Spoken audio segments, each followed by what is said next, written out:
Dean Peters are back here. Practice. Dean knows.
Did you have much interaction with Carl? No, only the meeting last week. Okay. He's been having terrible internet connection. I'm gonna get him tapped out at 40 hours a week. Some of the things that you're currently working on, I wanted him to work on, but with the typhoon they had down there, I don't think he's fully recovered, so. I want to make sure that we can get him plugged back in. He's working on converting all of our listings to build out, which is a big project. Should be getting done 3 to 5 a day. Take a week to get it all finished.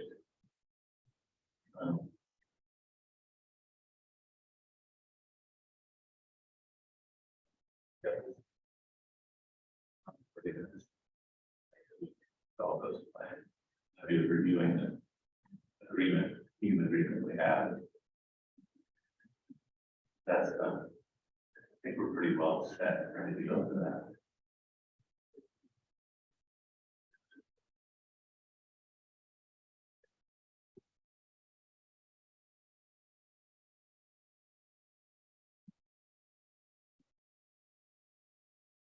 One person.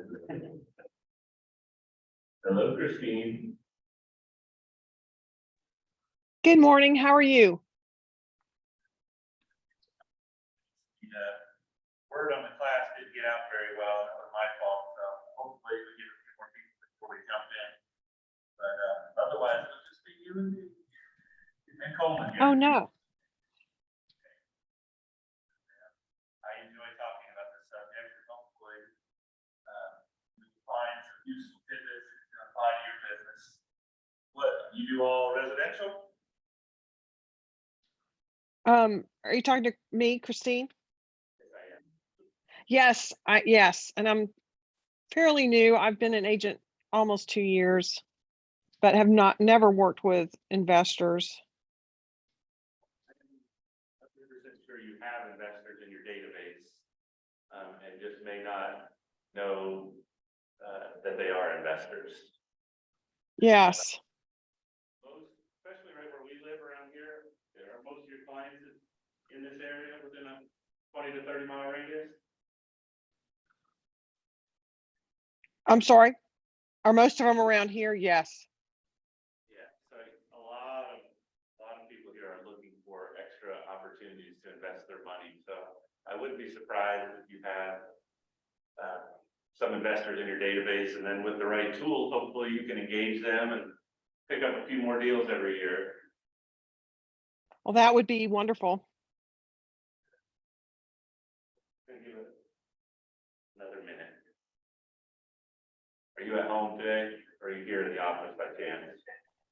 I'm at home, but I'm not far. I could probably make it in. I couldn't make it quite on time today, but I could probably shoot in on the break or something if there is one.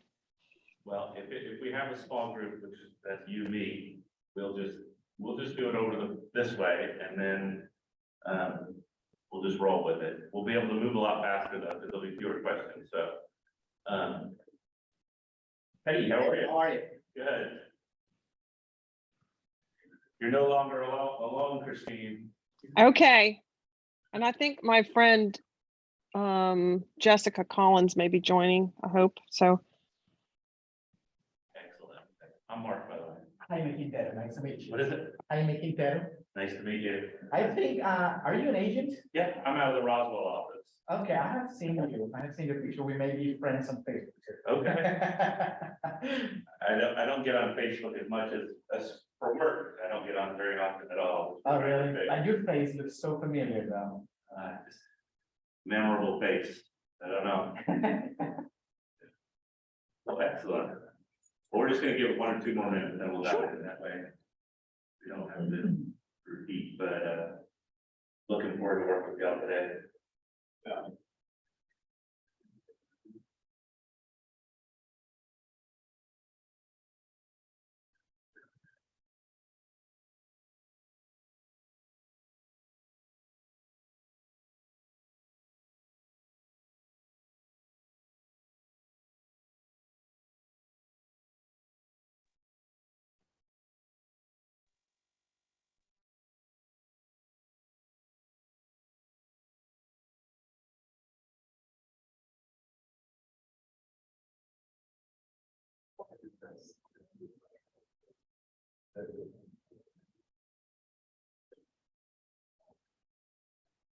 Well, let's go ahead. Christine, we're gonna go ahead and get started. Can you hear me okay?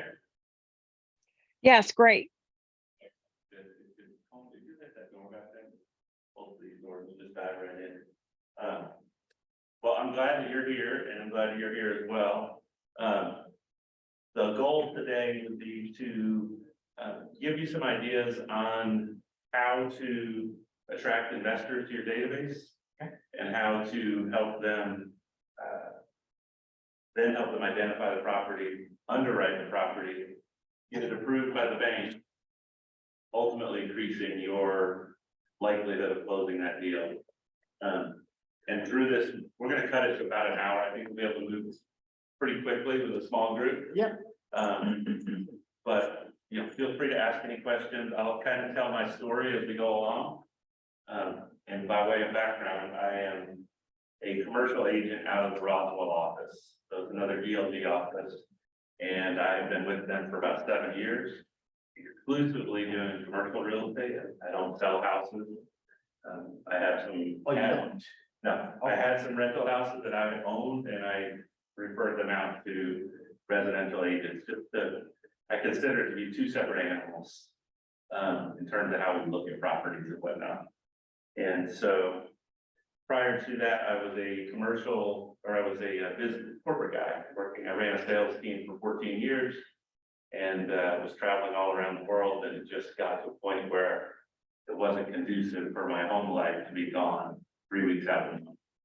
You know, whether that was in Malaysia or here or Singapore, just wasn't good with young kids at the time. So I was able to, fortunately with rental properties, able to leave and make that transition to the career that I was passionate about, which was real estate. So I took about 6 months to do that. Took off, got my license, met with a lot of people about different opportunities, and ultimately landed at KW Commercial back in 2016. And at the time, I had 4 or 5 rental properties. That was just enough to provide just enough cash flow to not starve to death. Residential. Residential, that's right, good question. And my whole goal was always to replace my corporate income with cash flow from rental. So my story kind of lines up with a lot of clients that you'll work with.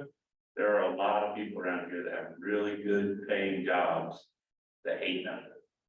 They would love to not have to get up every morning and grind and be doing all the things that go along with, working for a big corporation. So some of my very first clients, and to this day, when I tell them that story I just shared, they go, I want that. I want to be able to quit my job too. I said, well, if I hadn't started investing 20 years ago, I wouldn't have been able to do that. And I would have been traveling around the world, and as glamorous as that sounds, I would have been missing my kids growing up. So I'm very passionate about the benefits that come from owning real estate, both as an agent for your own. I love the term investor agent, but also for your clients. So what we're going to do today is just talk about how to find those deals, how to underwrite those deals, what your investors are looking for.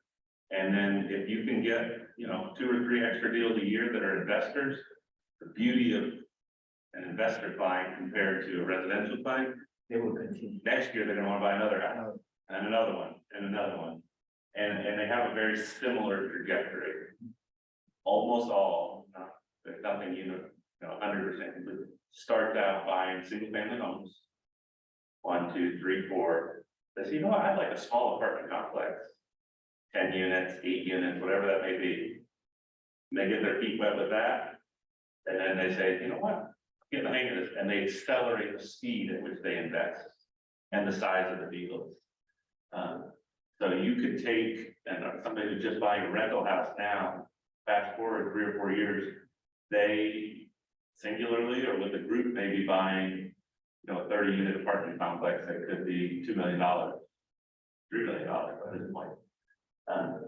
So getting in there and being kind of their real estate advisor is a valuable place. And so if you do a newsletter or you communicate through social media with your clients, always mention the investment side of things and how it is a wealth building tool. So for me personally, I didn't come from a background where I had some pedigree that allowed me to inherit a trust fund. Nothing like that. As you'll see in just a second, started out with literally nothing. Same here. And over time accumulated some good cash flow. And of course, I've had some good success as a commercial agent. We're going to talk about just how that story, how that came along. Hopefully you can steal some nuggets, and I'll provide some printouts which I'll email to you, Christine, that will also that you can immediately use in your own book of business. So I'd like to point out where I started from.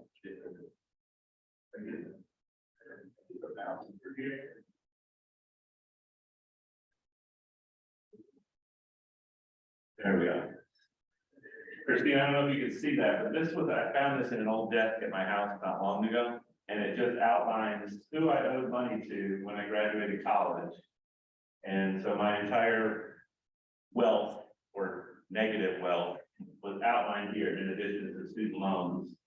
I owed my mom, my grandfather, my best friend Nathan. Why do I crashed at her apartment in New York City. She was doing an internship. He said, you can stay here if you pay a third of the rent, which was $260. And then my brother. So I had borrowed money from everybody I could think of. And then the bottom of the sheet is cut off, but I was paying back others, there's a few more people, $5 a month, $10 a month, whatever I could afford to. So I only point this out to say that no matter where you're starting, it's possible as a real estate agent to build your own portfolio, and certainly to help your clients with their portfolio. But we're not going to spend a lot of time on budgeting because that's a whole nother class. But the premise being that you have to have a surplus money in order become an investor, or you need to go find the money. And so I teach a class on getting your house in order, how to just move from negative monthly cash flow to even cash flow to having a surplus. And, you know, people at all levels of income find themselves at negative cash flow from time to time. Where there's people even in these offices around our office in Roswell that are making significant money, but they're spending it all. They're not investing it. At the end of the month, they live to see another month. So my philosophy is you've got to get to where you've got surplus money, and then you've got to put that money to work. I treat dollars as employees. They have to go to work and they have to produce productivity. So a dollar has become $1.10 by the end of the year, or it's fired, right? And then it goes and finds a new job. So definitely getting your house in order, getting that extra money in place so that you can be an investor. But also, you know, keep in mind what your goals are. Like, what are you trying to accomplish? Oftentimes, people don't know why they want to invest, or you don't take the time to get to know what their motivation is if you're working with them as an agent. What are they trying to accomplish? For me, I wanted to be able to send my kids to private school. I wanted to be able to have an income years later that I didn't have to work every day for. I wanted to have a model that reloaded every month. Rent came in, money got drawn down, but I could always count on the first of the month. So what are you trying to accomplish? Because there is times as an investor where you lose sight. You're down in the weeds, it's muddy, it's ugly, you think you made a bad deal, the economy is turning, number of different things. So it's important to keep in mind what your big picture goal is. Hey man, how are you? So keep in mind what that goal is. And a friend of mine told me a long time, not long, actually at an ALC orientation a couple of years ago. He asked me, he said, what is your goal? And I told him my goal was my professional goal, which was to have some expansion offices around the Southeast. He goes, well, what's your goal? What's the one you're scared to tell people? And I said, well, I'd like to have one in every market center where there is a large, residential presence, so I can help them with their, because that's the goal you're scared to tell people about. So he got me out of my comfort zone, and as a result, I've been able to share that with people. When you share your goal with people, they want to help you accomplish it. So if you're, living in secret, man, I just had 10 rental houses. You're just having this conversation with yourself. But if you tell people, I'm trying to get 10 rental houses, I'm just getting started, they're liable to tell you, hey, my grandmother's getting ready to sell her house and it's in Dunwoody. It's a lot of work. Hasn't been updated in 30 years. That's what I'm looking for. So yeah, just definitely share that goal. The thing as it relates to cash flow, so we're gonna talk about how to be bankable and then how to get cash flow going. Especially now more so than ever, it is hard to get the banks to approve investment deals. So we're going to talk about what is an investor or a banker thinking when you show up at their doorstep and say, I want to borrow money. And once you understand what they're thinking, they're a little cynical by nature, and you can mitigate their concerns, then there's a higher probability that you can become an investor yourself or help your clients get funded. So, what do you think the bank's number one concern is in terms of somebody shows up wanting to borrow money? What do you think the first thing in their head is? What's their Income? What was it, Christine? That wasn't me. I don't know who chimed in. Oh, yeah, Sylvia's here as well. Hey, Sylvia.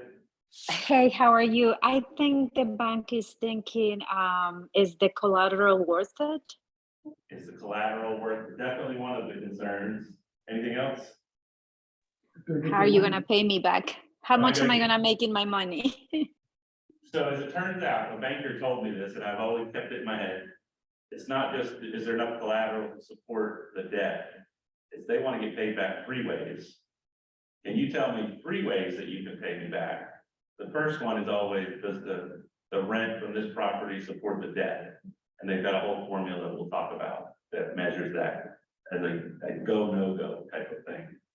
And then they say, well, what happens if there's a pandemic or there is a work from home shift or any number of scenarios that they cannot anticipate? What's the second way you can pay me back?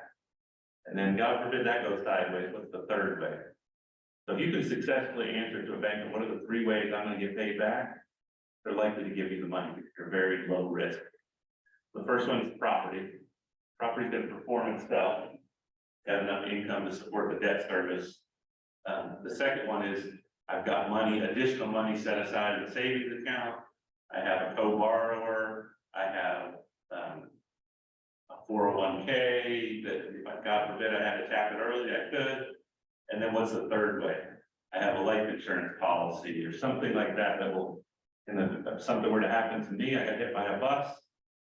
You know, I've got a policy, my wife's the beneficiary, she'll immediately settle all our debts and she'll be set. So being able to answer to a bank are 3 ways of how that debt will get paid is certainly going to increase the probability of getting a deal. What a banker will do, every time you call them and say, yeah, I'd love to do that deal. And then 3 weeks later, they're like, well, underwriting's looking for this or that. After you're already halfway through your due diligence.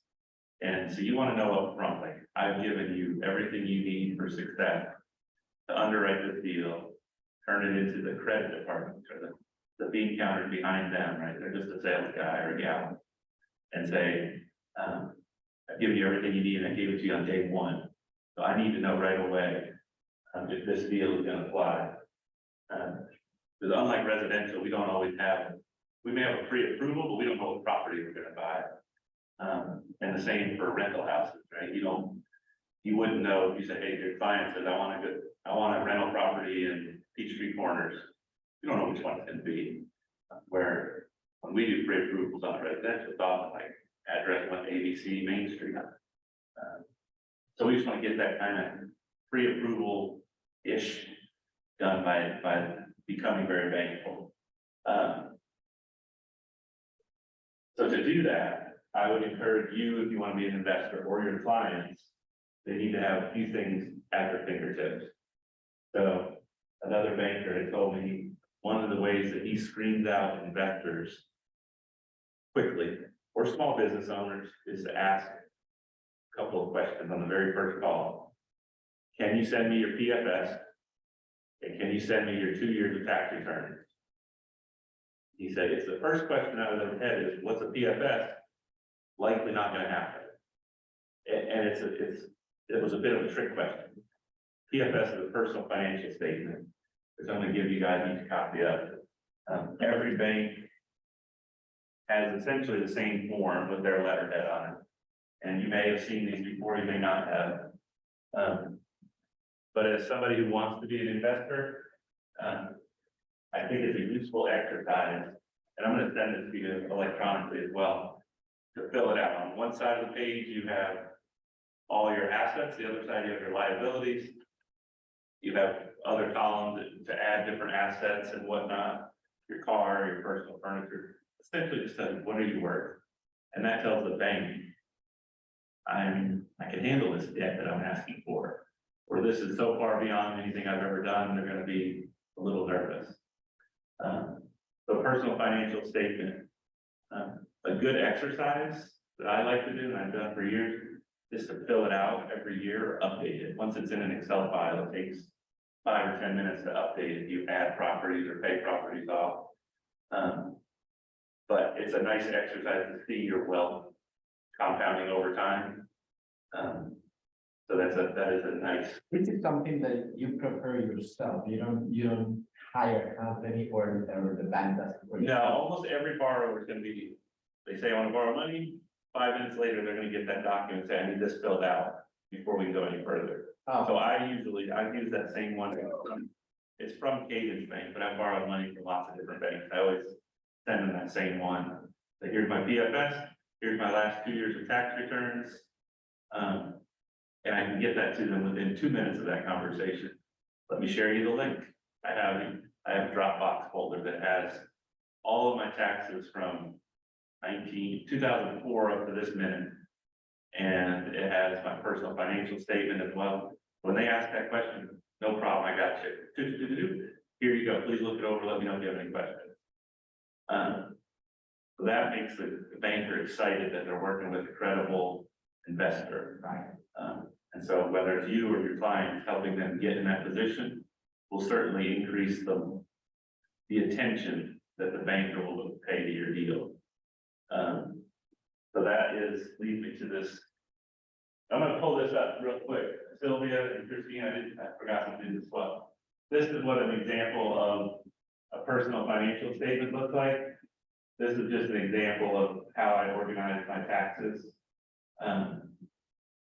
So that if I ever need it at a moment's notice, it's there.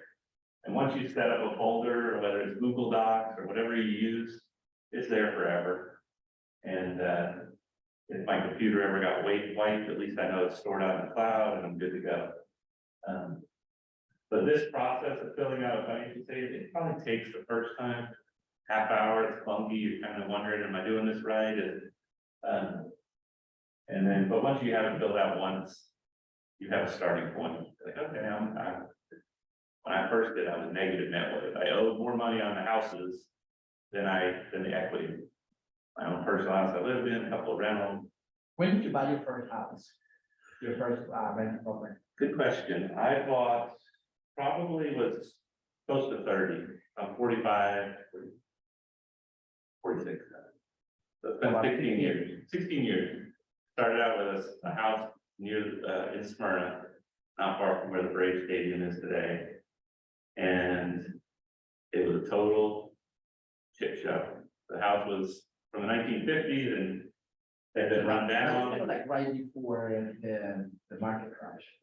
Yeah, this would have been 2005. I paid $135,000 for it. And I'd go to work and I'd come home in the afternoon and my girlfriend, now wife, we'd get a hammer and some beer and smash the walls and do what we could because we didn't have money to pay contractors. We were just doing what we could.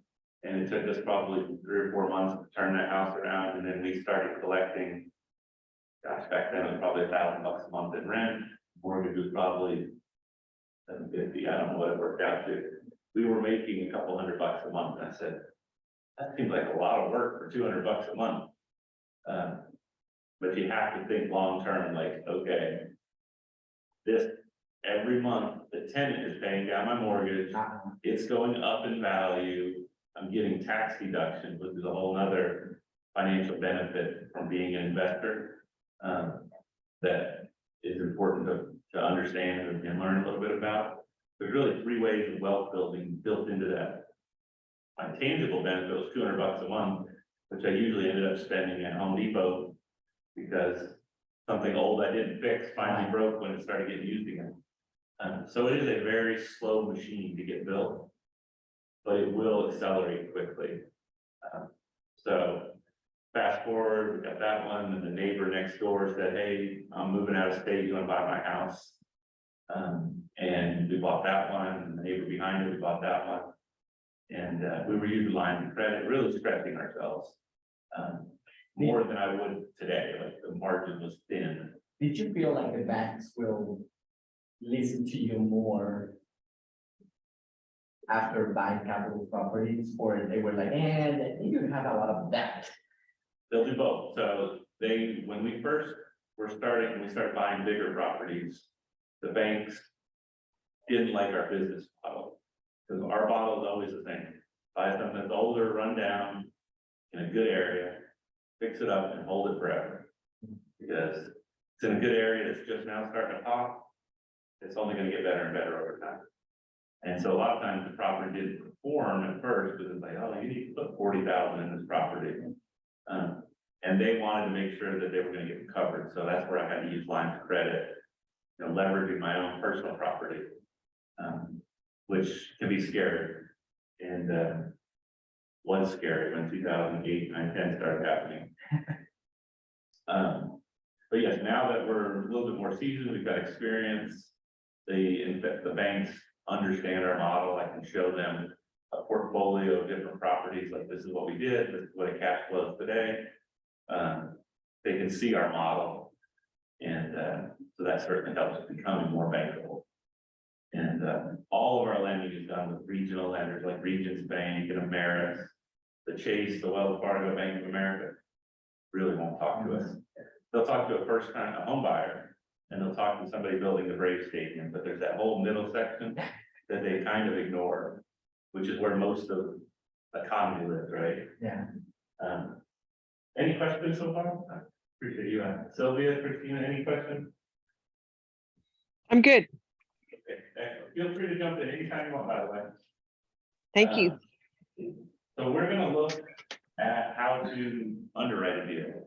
So this is a real property up and coming, Lake Center, 537 Lake Center, that I bought. And I'm gonna tell how I got to the point of being able to buy the house. So we had one of those houses in Smyrna that we bought 16, 18 years ago. I put it on a 15-year mortgage. Because my goal at the time when I was working corporate was not to make another $200 a month. It was to get this thing paid off and make real money. Because I had a salary. So we bought the house for $135,000, rented it for nearly 20 years.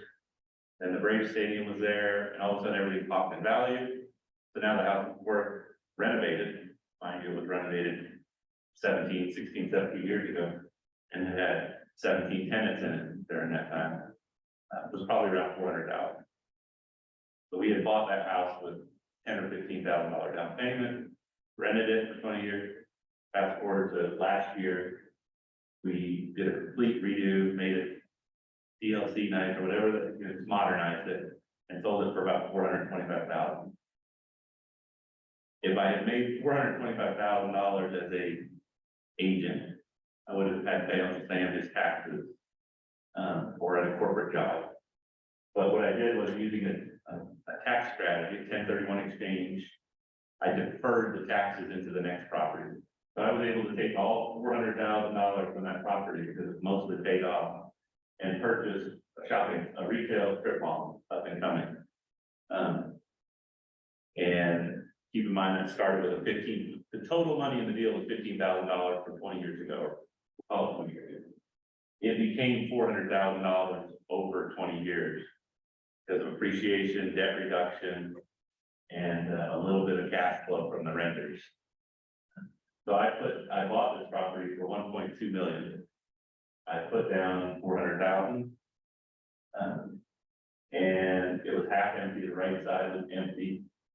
And I was successful. I found a dance studio wanted to come in, they took all the vacancy. And so almost from day one, I had a tenant to fill it completely. And I kind of knew that in my head because the guy I was buying it from was unwilling to build out the dance studio, but she had been wanting that space for a while.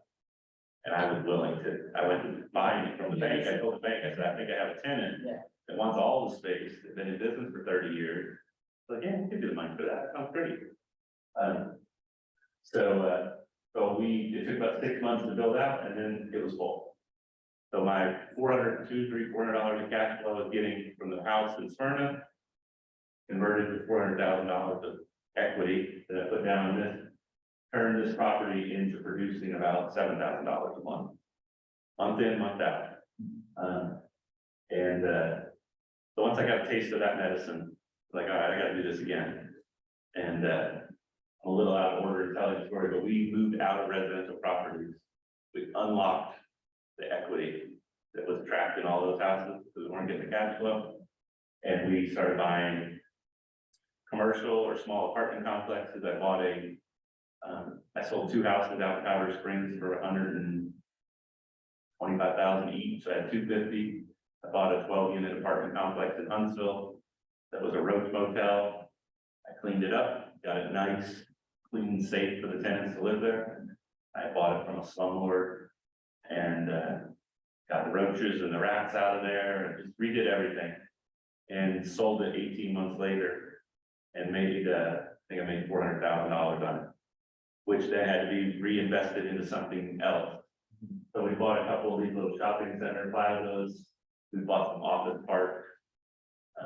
But we're typically looking for properties that are undermanaged, under rented, in a good area. Somebody in this office emailed me last night, was asking about the church. It looks like nobody's been there in 6 months, somewhere around here. And I'm like, what's the story? So I did a little research, and it's been sold. So it's gonna become a Lidl grocery store. But just keeping an eye out for those guys, like, what's going on? Why has nothing happened with that property in a while? Sometimes it's owned by somebody their health has shifted, or they just gave up on it. There's always people having events happening. And you can find those opportunities, either buy them yourself or share them with your investors. There really is opportunity, and it doesn't stop coming, it just continues to come, no matter what the economy is doing. But one thing, and then so what I did on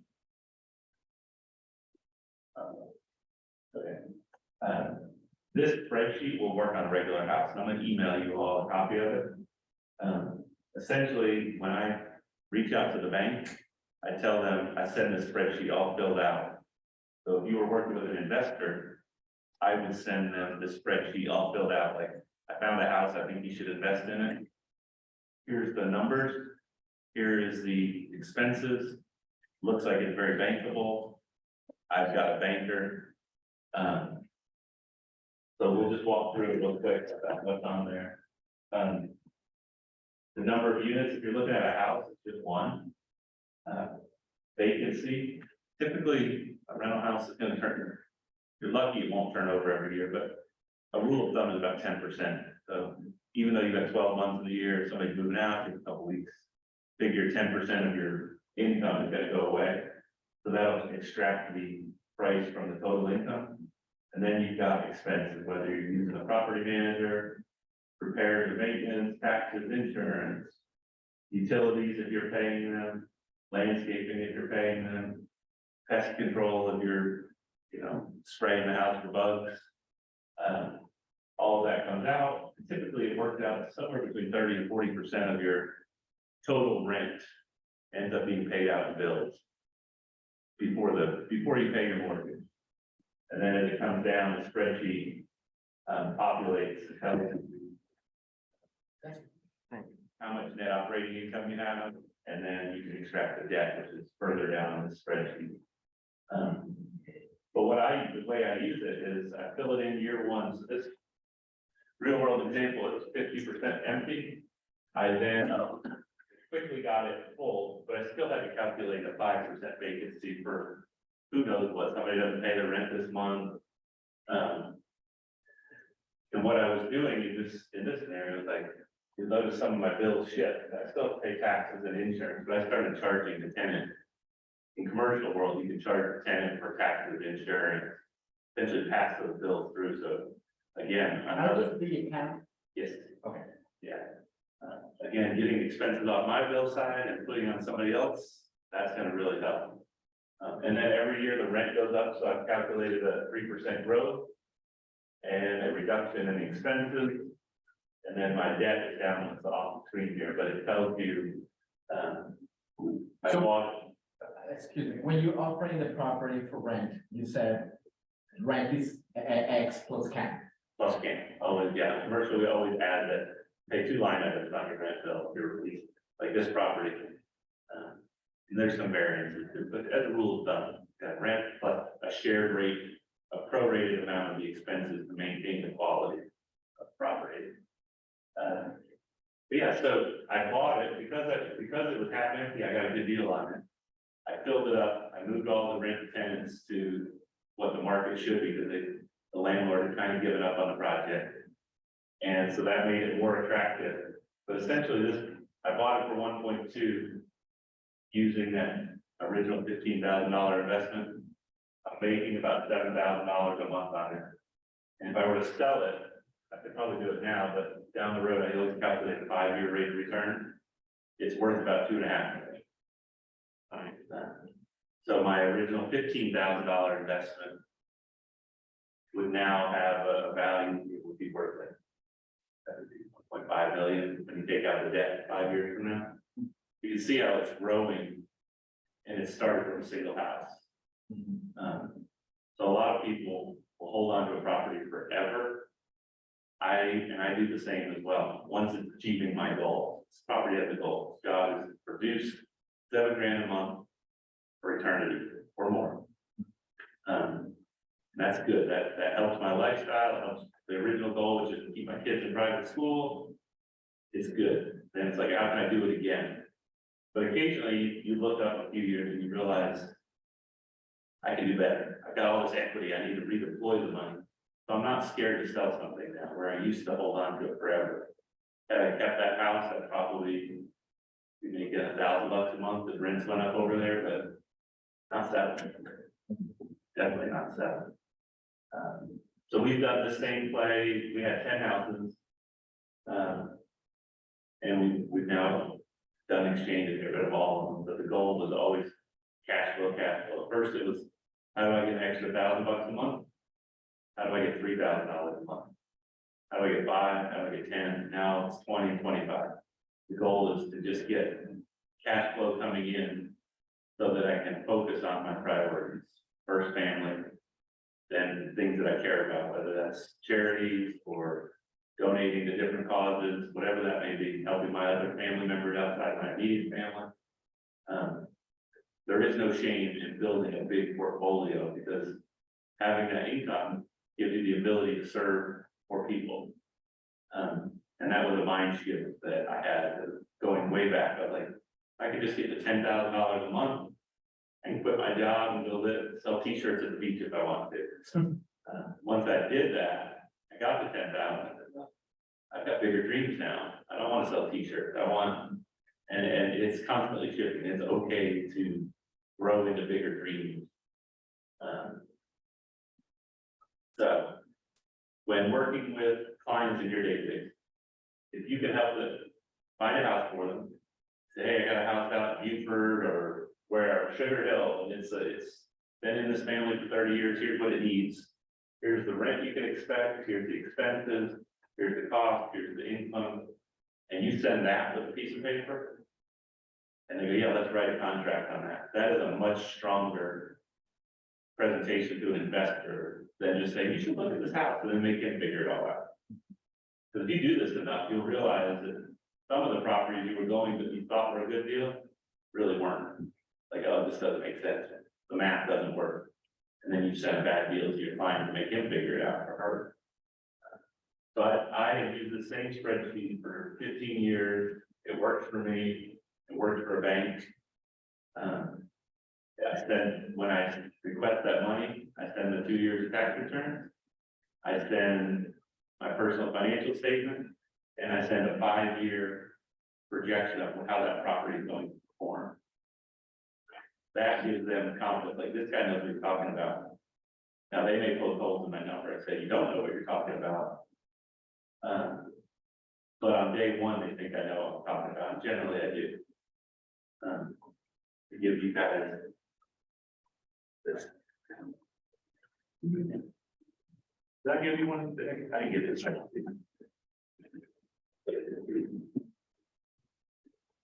Thank you. Hey, how are you? I'm Mark, by the way. I'm John. What is it? John. John, give me a address. I have an email that I had, and for those that are on Zoom, I'm going to email all this out digital for everybody. Just so that you have it, keep it in a folder. So when you're working with clients, that is the exact email I've sent probably 20 times to a bank. To let them know that I'm prepared to do this deal. And that I've given them everything they need for success.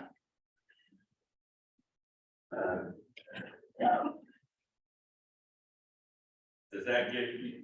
Have you ever worked with hard money lender? I have. I'm scared of them. Because if it goes sideways, it can get ugly fast. I've never borrowed from a hard money.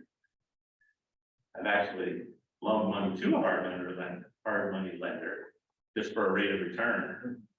And that went well. That went well. Okay. Because he's loaning money out at these crazy interest rates. Yeah. And I get a percent of that return. But I don't fix houses, I don't swing it in. But if it goes sideways, he has to foreclose on a house, right? But he doesn't loan more than 65 cents on the dollar. And I have the right to buy that loan. So worst case, from best case, they pay their hard money rate. Worst case, they don't, and I get a house for 65 cents on the dollar, which we're all trying to find every day anyhow, right? So I don't mind if it goes sideways.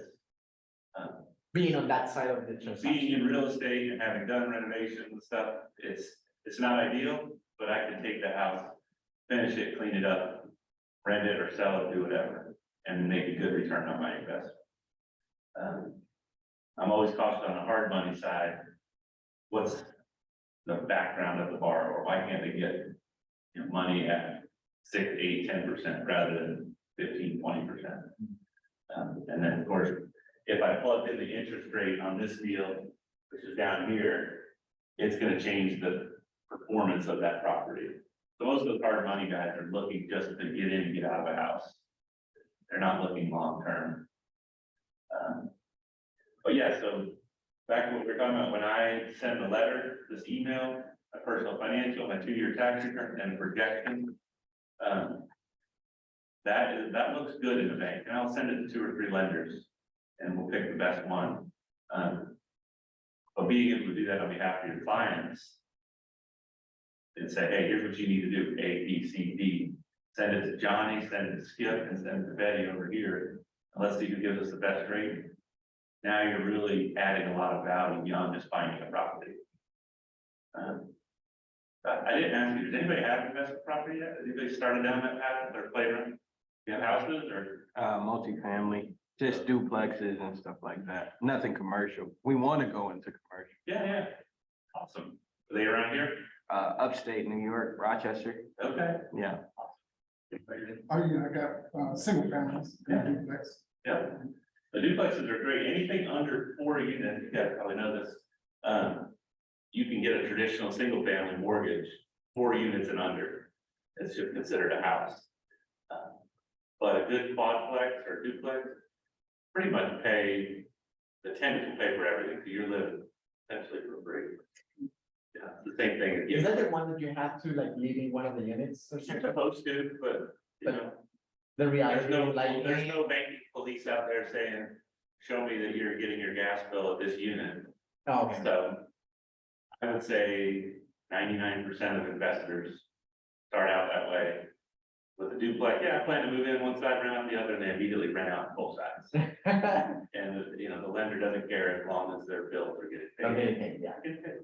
Get paid. Yeah, That's good information. That's real life right there. I thought it was, you have to play, with the rules and they're gonna send somebody all the time to check No. you or.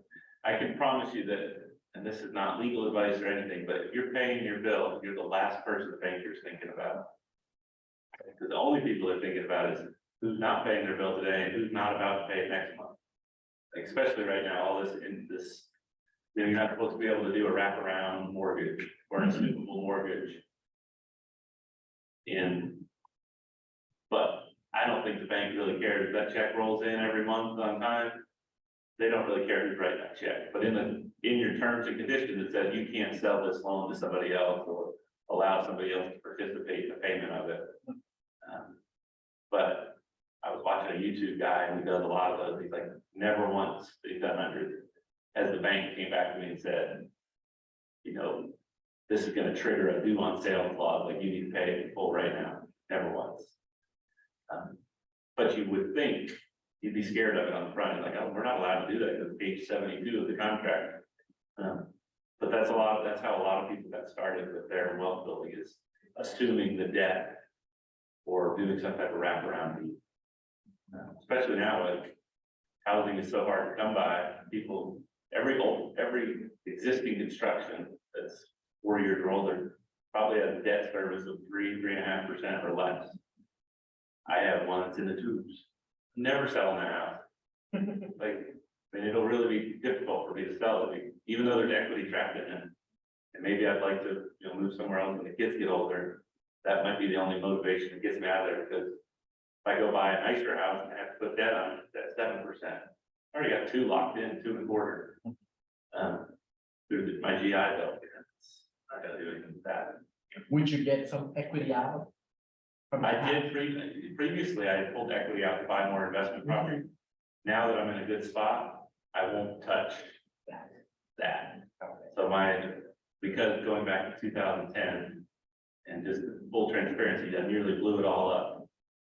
I bought 2 houses, we were flipping, bought 2 houses in one day. Man, I'm a hot shot. We went home, we popped a bottle of wine that night. We're like, we're gonna turn these houses around in 8 weeks, we'll have them leased up and blah, blah, blah. The next morning, Bear Stearns does something weird, which I didn't even understand at the time. And then stock market was down 1,000 points. Weird. The next day, 750, 600. I'm like, something's up. And then a couple weeks later, Wells Fargo canceled my line of credit, which I thought was going to use to renovate these properties. Oh, And I'm like, now what do I do? So I'm stuck with, I had already started demo by that time. So I got these houses that are destroyed and no money to put it back together. And on top of that, I had a contractor who I had advanced money to. And he disappeared. He went bankrupt, just like half the other contractors. But he had $30,000 of my money and it's gone, nowhere to be found. But it was a disaster, so I say that. In 20 years hindsight, it looks like it was easy, but there were definitely times where like, man, I may have bit off more than I could chew. But little by little, and you start making wiser decisions over time. But one of the decisions I made as a result of that is I'm not going to put my house at jeopardy. Yeah. It's for my kids' sleep, and it's going to be, that's it. If I can't invest. it's the nature of the business. If you tell me everything has been perfect since day one, I will walk out of the store because I know Definitely nothing is perfect. Definitely not. Yeah. So I won't put my house at jeopardy, and I have a savings account that just sits there and doesn't make any interest really. But that is what I call my adult teddy bear. I can sleep like a baby knowing that if I get hit by a bus, there's enough money in that savings account, and my house has a dirt cheap interest rate, my life will be fine. I didn't have that luxury of getting started. I had to find money wherever. And so I did over leverage back in 2008, and I would caution against it. So it's probably a little hypocritical of me to say that, but because I did it. But the reason I say it now is because I don't want the pain that it caused by getting overextended to, mess somebody up. So if you have to go a little slower, that's fine. Any questions so far? What is y'all's experience with your rental? You're out of state, who's managing? So we got a property manager, but the experience, New York landlord tenant law suck. So we have this conversation. I mean, we had it last night because I was on the phone with my mom and she was like, she always says, oh, this is such a headache. You should just sell everything. And, we got the properties for like 10, 20, 30 grand. One I got 2017, I got it for like 65. Now it's worth like 154. So a lot of them are like really high. And I was talking to Andrew Peters, and I was like, because he had a class where he was saying he sold a bunch of houses that he flipped in Brookhaven for like 400,000 or 500,000. He's like, if we would have held, they would have been 900,000. So last night I'm pulling all these articles, and it's like Forbes, it's like Rochester, it's like the #2 fastest growing city. Really? And I'm just like, do I hold or do we sell? But at the same time, there's so much going on, like new restaurants, new corporations, high rises. I mean, the city is going crazy, but the landlord tenant laws are like, we served a guy in May, his court date is August. Or just during COVID, we had so many people we couldn't evict, where they literally weren't paying rent for like a year and a half. I mean, we went like 70, 75 grand in the hole of back rents. And I had some contractors that had bigger portfolios. They were like 200K in arrears, and the city will just squeeze you. So it's just like, hang on long enough to get the equity for the city to transition, or get out with, our 5-6x profits, and then try to go somewhere like we were looking at, like Macon and other parts of Georgia. But I think it's just, our debt is so low, and it's cheap. So it's just like, we're in that analysis paralysis. Like, do we hold and wait, or do we, you know, do what you did? We were talking at the beginning, kind of knowing what your goal is important, right? So a long time ago, like friends, dad said, "Oh, I buy a stock. I know exactly when I buy it, I know when I'm going to sell it. Not when I'm going to sell it, but what I want to sell it for. If it hits that number, I sell it because that takes all the emotional paralysis out of it. Like I bought it for $10, it gets to 30, I'm out and I'm happy. And so kind of translating that to this world, what is the goal? Right. Is it cash flow and it's doing its job just right? Or is it to unlock that equity and build bigger cash flow or more equity or move the money south? You know, so understanding what the business plan is and letting that serve as the decision-making filter Right. will take a lot of the stress out. And you'd be like, you know what? Maybe I left a little money on the table, but it doesn't matter because I'm moving on to my next venture. I think that's the pain. And it's like, okay, when we started, the rents were so low. The rents were like 650, 700. Now they're like 1250, 1300. And they're still going. Like, I was talking to my mom last night and she's like, I'm raising this rent $300 and now it's market. So I'm just like, the cash flow is very, the potential of the new cash flow is so much higher. But again, I think that's the conversation we need to have. Like, what is the goal? I just don't want to sell and then, you know, 10 years later, everything's like 350, 400. It will be. It will be. Like, if I could give you a pass to go back to 2013, shop anywhere in Atlanta, there's not a property on the, that you say, I wouldn't touch that. You would love the opportunity to buy that 10 years ago with today's money. So to your question, it's definitely going to be worth 350. The question is, can I take that money and make it worth something bigger? So like in this case, we built a lot of equity because we took the equity out, bought something bigger, levered it up. And then, so I went from $400,000 in equity in it to now it's over $1 million in equity. So it's just, you know, and that's a graduation that a lot of investors who are in single family make, and it, some don't, some do. And it's just a matter of when is the right time to do that. Right. For your family and what their goals are. Right. What about you? You gonna hold on to yours forever, or what's your goal? Yeah, hold on forever. You Be a know? landlord forever? Yeah, so I mean, I think our stories are pretty similar. Yeah, So, and you know, we were talking about, for me, like the acquisition part was in the beginning. I was just getting started, so yeah, I was telling the banks I was moving in them. And so I would buy it, tell them I was moving in it. And then I changed my mind right before, you know, when it's fixed up, so I can, you know, get a tenant in there, find another one. So kind of accumulated through that way. And then, and then like you mentioned, you know, as far as having the savings and, you know, being over leveraged, I definitely experienced that in 2008, 2009. It was not fun, is it? it wasn't fun at all. It was a learning experience. I learned a lot from it. So Yeah. you're at a place now, a lot better place. Yeah. So The older we get, the less yeah.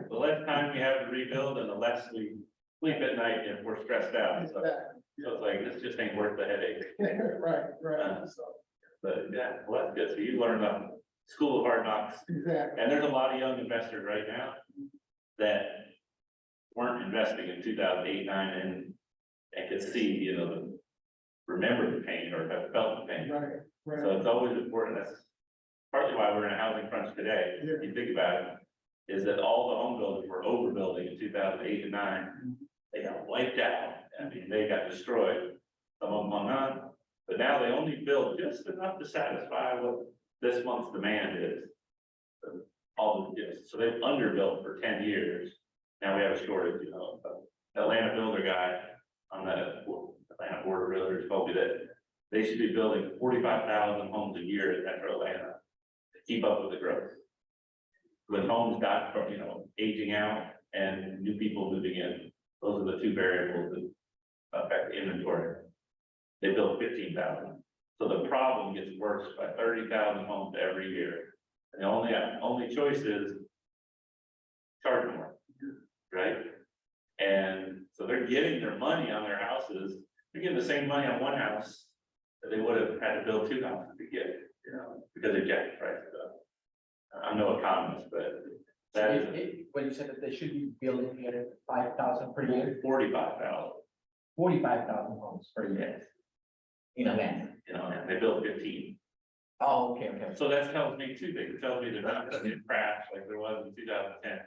So if you bought a house here, it may go down 3 or 4% because the interest rate's moving around. But as soon as rates drop back to 5%, which they're likely gonna go, everybody on the sideline's gonna flood back in and the prices are gonna bump. So if you have a rental, you'll get the equity gain of that, probably drive your rents up a little bit higher. But we've got a little bit of that, but I wanted to fast forward to, this is what I look for. So this is single family rental stuff. Like I said, I'm not in residential anymore, but this was our buy box. And getting an investor and say, what's your buy box? What do you want to, and really being able to zoom in, will help you find deals without just throwing spaghetti against the wall. But we love single family, we love 3-bedroom, 2-bath. We love the growing area, good school district. Kind of a random thing, I like it being near a hardware store or Starbucks. Starbucks has tons of demographic data that we don't have access to. So Starbucks pops up in a town where you don't feel like it's a Starbucks town, they know something you don't know. Or Publix, you know, like they're not going in there on a guessing game, they've done their homework. The hardware store, just because if you're gonna be doing a renovation, you don't want to drive 30 miles because you forgot a clamp or something. I used to try to get 1% of the purchase price as rent each month as a good rule of thumb. That's a little harder right now with the interest rates. Those of you that have houses are doing well past that now because of the growth, right? You're blowing that out of the water, you probably get 2 to 3x. But on day one, it probably wasn't much more than 1% of, you know, you bought that house for 65,000, you probably were getting $650-ish in rent. That's a safe bet. Like, and then there's nothing but upside of that. Like, what can I do to get rents to $900? What can I do to refinance the debt and lower the interest rate? What can I do to spruce it up, whatever that may be? I try to get 20% cash on cash. This is I don't see a lot of people thinking this way, but it's kind of worked out for me, and I've started looking at it. If I put $50,000 down on a property, so this one behind me put $400,000 down, or the one we were looking at before, I want to get $80,000 a year out of that property. Now, the first year and a half, I'm renovating, and I don't expect to get that rate of return. But after the end of call it 2 years, I want to get 20% on my money. I spent 400. I want to get 80 out of it. 80 divided by 12 is about $7,000. That make sense? And it's a general rule of thumb. I'd be fine, 17, 18%, 20, 23%. But if that works, that's a nice safe rule of thumb. Okay, here's the house, here's the property, all the bills, all the debt service, here's what's left over. Let's multiply that. Let's see what percent that number is of my original investment. And of course, if you refinance, you can get all your money out, then you've kind of got an infinite rate of return, right? You got no money left in the deal. Christine and Sylvia, we're going to talk about finding deals and where to look. You guys have any questions? Hi, this is Cheryl. I have a question. Could you go over letter F where you talked about the 20% cash on cash? I know you mentioned another property, but the if you have the down payment of the $50K, could you talk about that? Sure. So we'll use a down payment. Let's say the down payment is $50,000. So you're typically buying a house that's probably 200 or 250,000, right? Follow me so far? Right. Yes. If it's a rental property and I pay all my bills, I pay the debt service, I want to get 20% of my original investment every year, so $10,000. Yeah. $10,000. So I want that property to be making about $750 a month after all the bills and debt are paid. Follow Okay, that? got it. Yes. Yeah. And that's a good way to know whether you're on the right track. Like if you got there and there was no money left at the end of the month, then what's the point? Good question. So in looking for deals, we're in the right spot. Like, we have access to thousands of people, we have access to hundreds of realtors between our offices. There are always deals, and there are people out there that say there's no deals. It's just not true. If you only look for a deal once a year, and that's the moment in time you're looking for a deal, it probably is true. But if you're constantly like looking for a deal, like literally every day, you're looking at the market and seeing what's showing up, you become an expert because you've looked at so many deals and you know that 99% are dead wood. But when that 1% jumps off the page, you know that something smells funny on that deal, and I'm gonna get it because in 10 minutes later, somebody else is gonna have gotten it.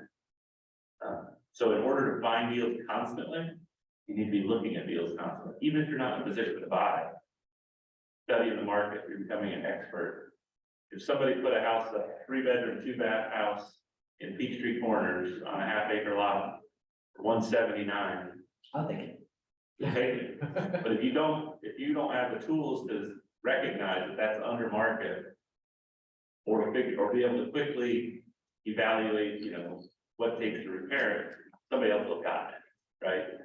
So I am always looking for deals, and as agents, I'm not, or as an investor, I'm not always in a position to buy. I may buy twice a year, but I look Monday through Friday all year long, and I have investors in my database who trust that I know how to look at deals, because I've looked at literally probably thousands of deals, and done a quick snapshot. I don't do a deep dive on all of them. But when I presented to them, I said, this is something you need to act on. If you don't act on it, I'm probably gonna do it. Are you investors like fix and flip type of thing?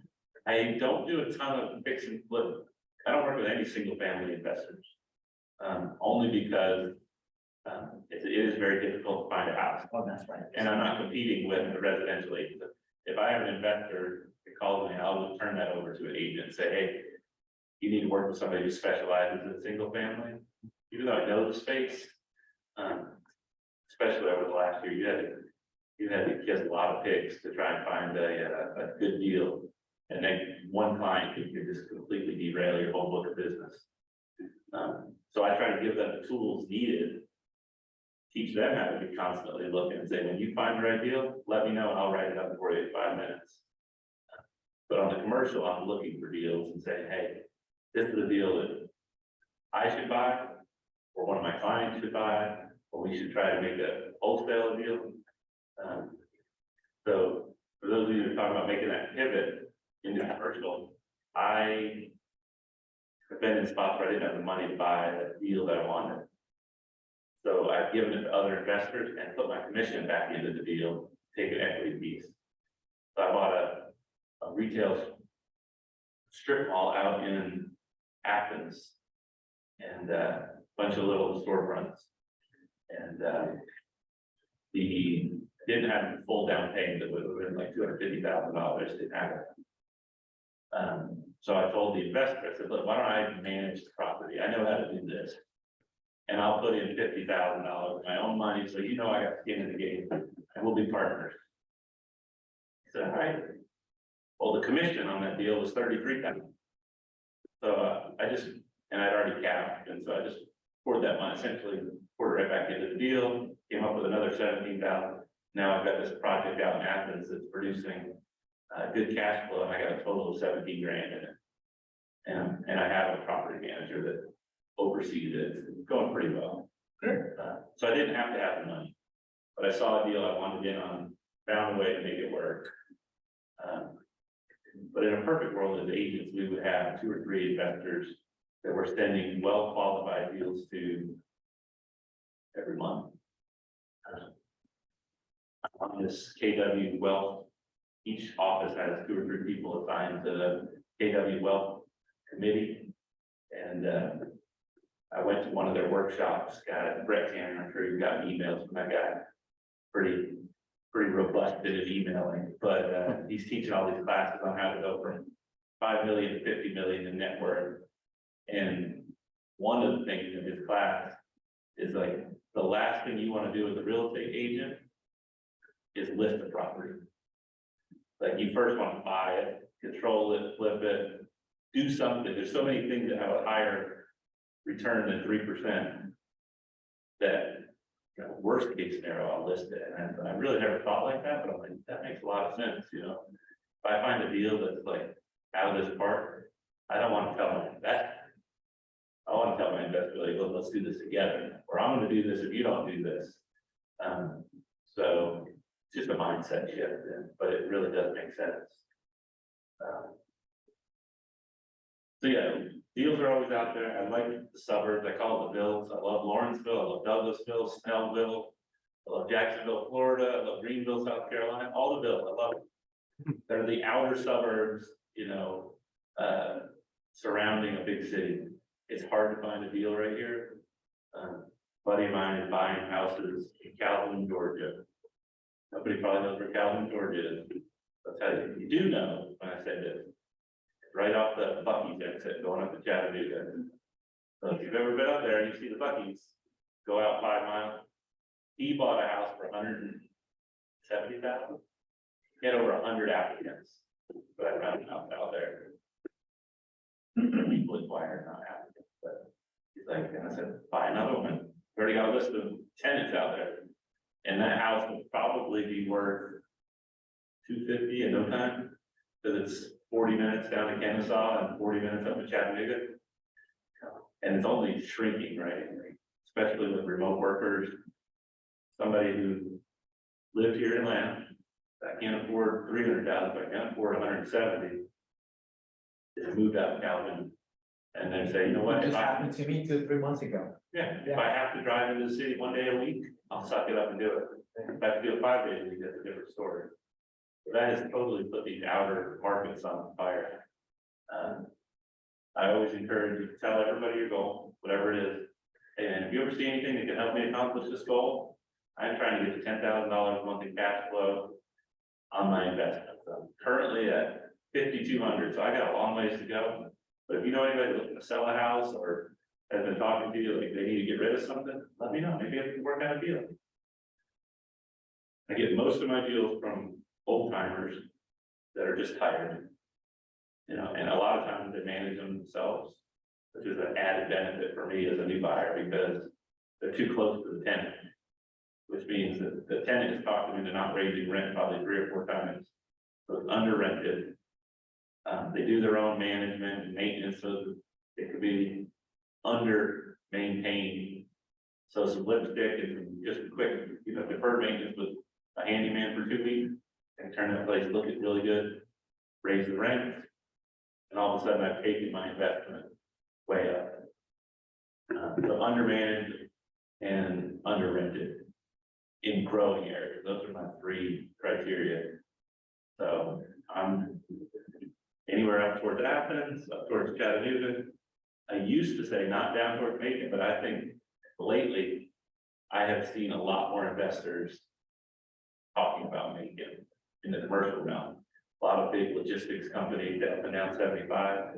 Those guys all need a place to live, and there's not been new construction south of the airport, major new construction to support the growth in 30 years. So there is definitely a shortage of starter homes and all of that. If you can find one, it's going to be a demand. Like we were talking about, always help others. If you're not ready to be an investor, as an agent, help them find their deal. Now I've got some tools in your toolbox to use, and until you're ready to be an investor yourself, and then partner with others. Like we talked about, I talked about that Athens project. And there is just in this office, I know firsthand, there are people that are like, somebody finds a deal, I want to invest. You know, a lot of agents had a really good year last year.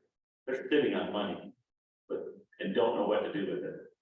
So don't let the lack of your money, if that happens to be a problem situation, prevent you from looking for deals. Because there are investors right in our circle that are looking to invest. And they're looking for somebody who's scoured the market and looked for the good deal and found it. Somebody who knows real estate. We check a lot of the boxes, right? So you can be a good lead investor. You don't have the money to do it entirely yourself.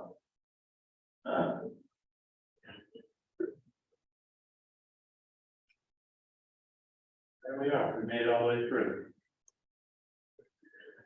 So what are your thoughts? What do you think? Are you want to move your money south? Debating it. I always think it's easier to just try to make new money. Like just, you know, because again, I don't know, there's been too many scenarios in my life where I sold too early. So I got this fear, like, if I sell, I'm gonna miss out. So I'd just rather hustle it back up. And then, cause I still feel like making it still premature. It actually reminds me a lot of my hometown. Yeah, like very small, you know. It has a lot of similarities, low rents. When I was going to the auctions, I mean, you were seeing houses for like 4 or 5 grand. Prior to COVID, you would get duplexes for like 12, 13. Now they're like 25, 30. So they're slowly creeping. But I mean, it's a college town. You got Mercer University. So I still think there's a lot of room for growth there, without breaking the bank or, you know, liquidating them. Having to sell what's already producing. Because when you sell, to your point, when you sell, you're gonna give up that cash flow for a period of time. That's what I did. Right. Like I sold a house, they had 10 houses, I think we were making a total of 7,000 a month, which is good, but it wasn't what I wanted. It hadn't got to my $10,000 goal. But when we sold them, there was a period of time where you took the cash flow off the table. So there's a step back before you can leapfrog forward. So yeah, definitely had to account for that. Or if you're counting and that money has a purpose every month, giving it up can be painful. I got a question. Do you have like a 5-year goal, a 5-year plan, 2-year plan, anything like that? Yeah, let's see, so, yeah. I would like to get, I have enough property bought right now that the cash flow could produce about $40,000 a month. Nice. After all the debt service. But when I get to 40, it's just gonna shift. But that's the present goal. So we bought a lot of stuff when the interest rates were cheap. We're still doing the final stabilizations. I bought a building in Birmingham, the office building, just little 1,000 square foot, 1,000 foot, 2,000 foot. That'll be very similar to that shopping center. That'll produce $7,000 when it's all done. But it's presently about 25 coming in consistently on stabilized profits with another 15 to that once it's fully matured and all the renovations are done. So I do that, and then I flip my hat and I'm an agent and I've got income from that. But coming up with that number it's arbitrary. Like my family needs are met, right? So I'm fortunate in that regard. Like I went from, I can pay the bills on the income, essentially the Keller Williams dollars become my new investment dollars. But it's allowed me to look. I wish I had brought this. I did a GPS. You see it every year at KW 411 and GPS. And so my new goals are to give away 10% of my total income to different organizations that I care about. And the more money I make, the more I can give away. So that's like a win-win. But I'm not really like increasing my lifestyle anymore. It's gotten past that where I don't know, I think that. But, So this is Dawn Carson. Hello. I have a question. About commercial real estate versus residential. So right now with the commercial, with all of the commercial real estate, there's a lot of it. There's like a glut of it. Do you still think that that's a better investment for than going residential? I don't know that they're better one or the other. I would say this, that residential is always going to be in demand. Commercial, I think the news is maybe overplaying the crisis a little bit. If you're in office environments, there's definitely reason to be a little nervous, but it's not like the small businesses. So all of our stuff that's commercial office is like that little one behind us that we looked at earlier. It's an Allstate office, it's a State Farm office, it's a dance studio, it's a local business that has to have brick and mortar to operate. If I owned a skyrise downtown and Salesforce or Microsoft had 500,000 feet of it, I'd be very nervous. And those are the buildings that are really in trouble. But the mom and pop local businesses, a plumber who needs to have a storefront, those aren't really slowing down at all. So I would just say, be careful what you select. If you're looking at retail, one of my considerations is will Amazon take over any of these businesses? You know, if it's a t-shirt store that you can custom print, probably Amazon probably can log on and figure out how to, you know, print your own t-shirt and have it delivered the next day. But if it's a State Farm office or dance studio, I don't see how Amazon can play there. So I'm just a little bit more careful. I'm thinking about the barriers that could hurt me, but I still like commercial. I'm still bullish. We're looking at a project right now. It's a grocery store pulled out. And so it's 100,000 square foot plaza with 65,000 empty. And on the face of it, it's a dumb idea. But we've got a pretty good idea that one of the big self-storage companies wants to take over the vacant grocery store and just make it indoor self-storage. But when you get that, find out during our due diligence, that makes a brilliant idea if I have that in my hip pocket. But if it turns out that that's a dead wood and they're not interested, then I'll just end the due diligence and keep looking. So there's definitely opportunity on both sides. Residential is always a little easier to get started in because banks understand it, smaller deal size, and there is a less risk. If the tenant defaults, you can get them out pretty quickly, unless you're in Rochester or Fulton County. That's bad too.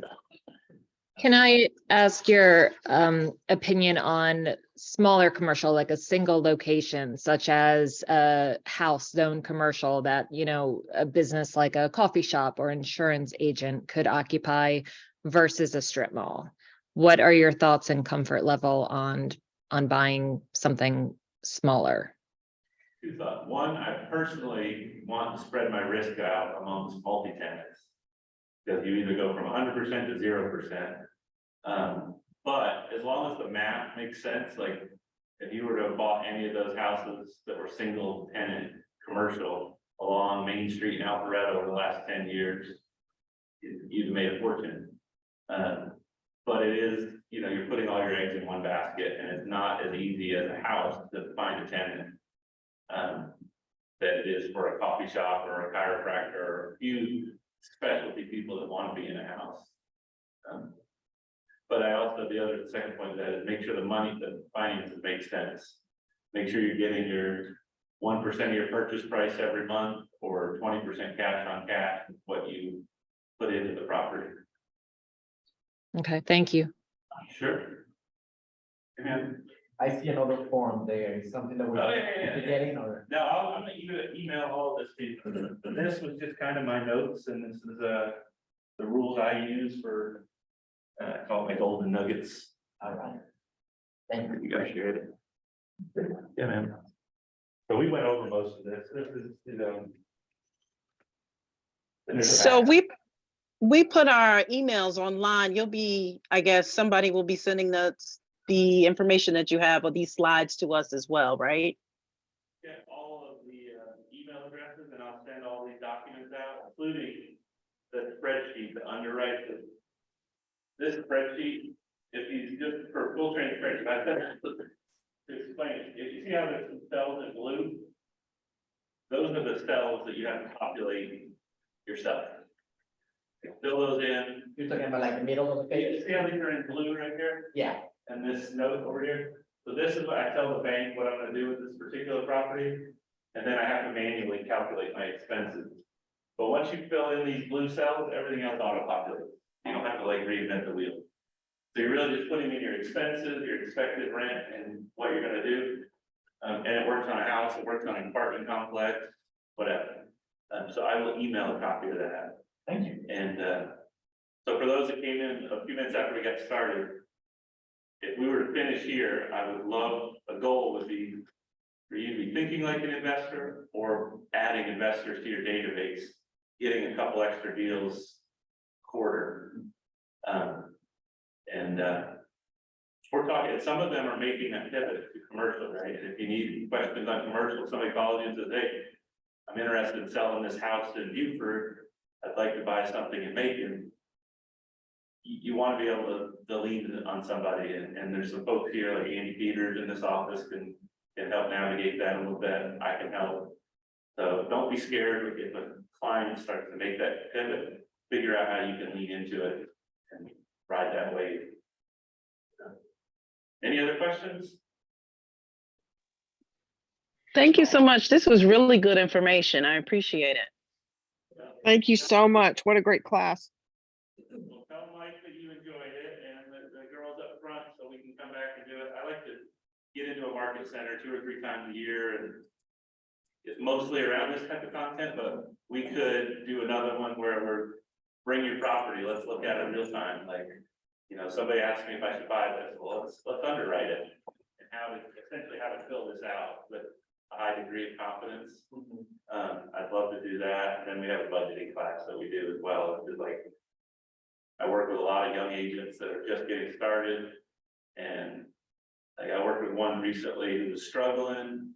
And I said, all right, fill out this budget form. And I looked at it. She was spending $800 a month on Uber Eats. I'm like, Oh, wow. you were not an Uber Eats customer. Like you're upside down every month. Like you got to get the positive cash. Uber Eats is like a luxury that, you know, a once in a while when you can't get home in time. And, but freeing up $800 a month, 12 months a year, is 10 grand, that's significant. And then, you know, we get into more granular details about leftover subscriptions and shopping your insurance every year, doing all these things. Like every time I do a budget, which is once a quarter, I'll sit down, look at all my numbers. I usually find about $1,000 of like weight when I annualize it out. So I'm always excited and I go back with that. Did you know Charter went up $17 this month? I got them to knock it back down and I still do all that. I can afford to pay it, but I'm not going to. I feel like I need to be a steward of my dollars because the dollars got to go to work. So I teach some budgeting classes on that and hopefully that helps people get started on their path to becoming an investor. Because if you don't do that, the dollar is going to fire you. That's it. Somebody else is going to get the return on it. Yeah. So, yeah. I should have never given my kids access to in-app purchases. That was my downfall. Well, thank you guys. I'm gonna end the Zoom call. Thank you so much. Thank you Thank you, again. appreciate it. Bye. Bye.